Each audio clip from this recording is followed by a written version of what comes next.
Hello everyone, welcome back to my YouTube channel. My name is FPL Elma. So going to be going through my game 27 team selection as well as my game 26 team review and also some transfer thoughts ahead of game 27. But before we get into that, I should thank you all guys for the continued support on the channel. I think I managed to hit 930 subscribers. Now the goal is 940. So if you're new around here and enjoying the content or you're a regular viewer and then you've not yet hit that sub button, make sure you subscribe, make sure you hit that like button. Also make sure you hit that bell, don't miss any content going up on the channel. And also taking any much time, let's get straight into it. So for game 26, we managed to score 61 points, came overall points to 1,469, and we fall into the 1 million range, which is rather unfortunate because we just got through the team. We had Verbruggen with 2 points, Chaloba and Timber both blanking with 3 points, Gabriel picking up an assist against Wolves for only 7 points, 14 points, and 21 points for triple captain. Let me know in the comments if you triple captain Gabriel. Are you happy with the points or rather disappointed? Then we had Bruno Fernandes, Enzo, and Rogers all blanking 2 points. Rice picking up 14 points just for DEFCON points and 1 assist, if I'm not wrong. Then we had Haaland, who scored but was subbed off at halftime for 5 points. Mane, 4 points. Very, very unlucky with that Mane shout. I think he should have gotten an assist for that second Wolves goal. I also think he was so close to those DEFCON points in both games. But it is what it is. The punch did not work out. But I think we were very, very unlucky with that Mane shout. Then you had Joe Pedro with 10 points scoring a goal as well. And then Dubravka, uh, Anderson, Wilson, and Rodon on the bench, all blanking. So all in all, I think it was a very very good game week in terms of not triple captaining Gabriel or rather Gabriel not having a very big haul. But yeah, so now let's look at what game 27 has in store for us. So now we can look at my transfer thoughts ahead of game 27. The transfer I'm thinking of doing is Declan Rice to Semenyo. But at the moment, I'm still 50-50 on about it. Even after watching the Wolves game today, Declan Rice looked very, very instrumental in that win. They're going to be playing Spurs up next, which is a relegation contender as well. Then they're going to be having Chelsea, Brighton, Everton. And will Declan Rice be instrumental in those fixtures? I'm not so sure about that. But when we go to the other hand, when it comes to Semenyo, playing Newcastle, playing Leeds, Forest, and then playing West Ham, I think it's ideal. Of course, people are going to say Newcastle is a tough fixture, but Newcastle have just played Karabag.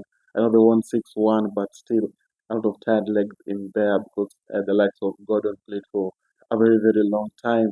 Even the same as their defenders played for a very, very long time. So, yeah, that's something of doing Declan Rice too.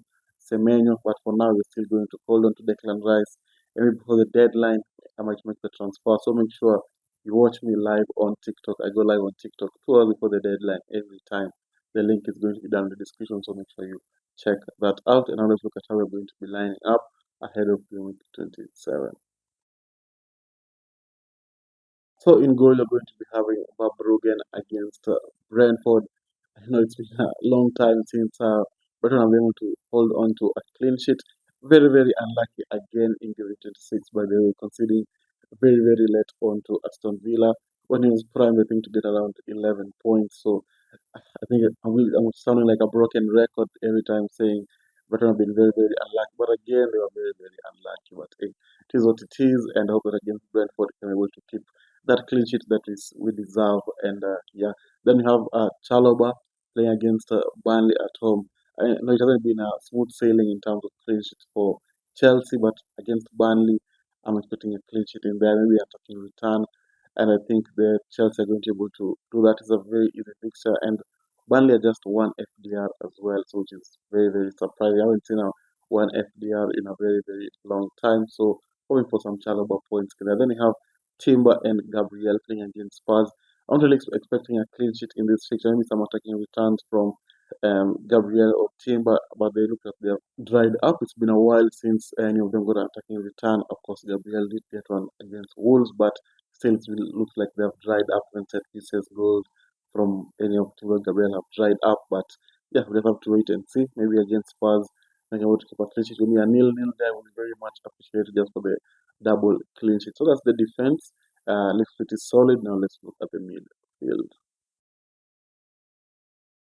So this is how the midfield is going to be looking like. Going to be having Declan Rice in there against Spurs. But as I've mentioned earlier, I'm still 50-50 on whether I want to bring in Semenyo, but I think I'm going to do it. But let's have to wait and see. But so for now, Declan Rice is still in the team playing against Spurs. They're hoping for attacking return, really, maybe a set piece and something like that. It's been so long since he got a set piece assist as well. So yeah, I think they're just dried up in general for the Arsenal.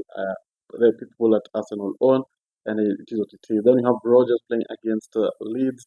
They're going to be at home. Aston Villa just hoping for a very good attacking prowess from Rogers. I know hasn't gotten a lot of attacking return in the last couple of game weeks. I think maybe one goal and an assist in the last five. But I do hope against Leeds can be able to perform. Then we have Wilson against Sunderland. A very tricky fixture at the Stadium of Light for Fulham. Fulham, I think, have lost three on the bounce, so not the best times to have Fulham play. Well, maybe you can also say that the Wilson hype has ended. I think he's pulled out and Miguel Almiron from a few years back, for those who remember. But yeah, hope for against Fulham can able to get some attacking returns as well. Then you have Enzo against Burnley. But unfortunate that since the return of Palmer, Enzo's played a little bit of a deeper role and also his off penalties, and then we have Palmer scoring three penalties in the last two game weeks, which is rather unfortunate for Enzo owners, but it is what it is.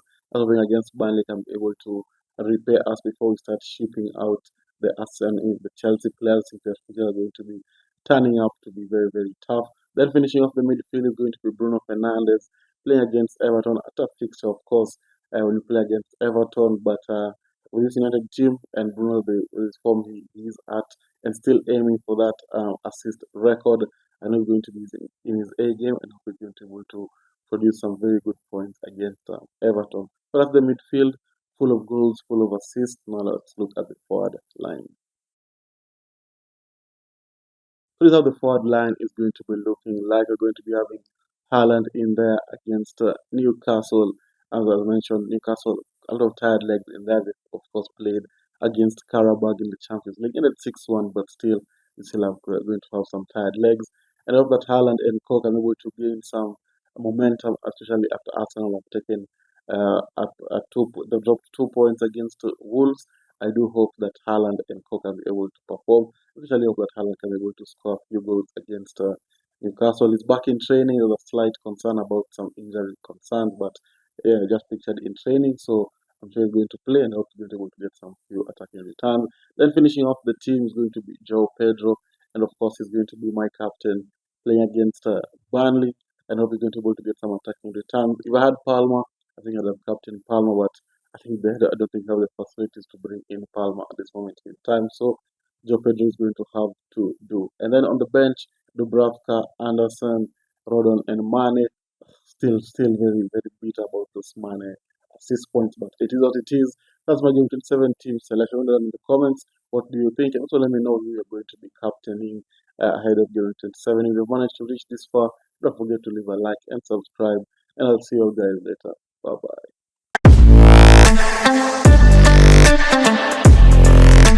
bye.